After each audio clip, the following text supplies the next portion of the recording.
নমস্কার বন্ধুরা, আমি স্নেহা। আমার নতুন একটি ভিডিওয়ে আপনাদের অনেক অনেক স্বাগত। আজ হলো শুক্রবার, তাই সকাল সকাল রেডি হয়ে আমার বরমশাই বেরোচ্ছিল ডিউটি, আর আমি যাচ্ছিলাম একটুখানি বাজারে। তো একটুখানি যেতে না যেতেই হঠাৎ এসে গেল বৃষ্টি, তাই আমি চটপট ছাতাটা খুলে নিলাম। তারপরে আমি এসে পৌঁছে গেলাম বাজারে। বাজারে এসে দেখি সামনে জন্মাষ্টমী, তাই অনেক গোপালের জামা বিক্রি হচ্ছে।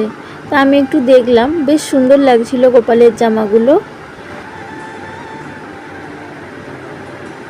আর এদিকটাতেই বিক্রি হচ্ছিল প্রচুর রাখি, খুব সুন্দর সুন্দর রাখি, প্রত্যেকটা রাখি খুব সুন্দর দেখতে। তো আমি গেছিলাম এই রাখি কিনতেই। তো কালকে রাখি পূর্ণিমা, আমার ভাইকে আমি রাখি বাঁধবো, তাই গেছিলাম রাখি কিনতে। তো এখান থেকে আমি আমার পছন্দ মতন রাখি কিনেছি।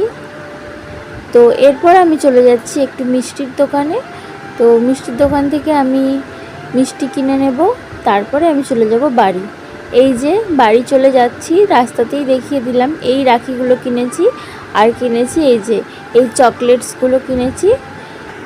আজকের ভিডিওটা এই পর্যন্তই, দেখা হবে নতুন কোনো ভিডিওয়। টাটা।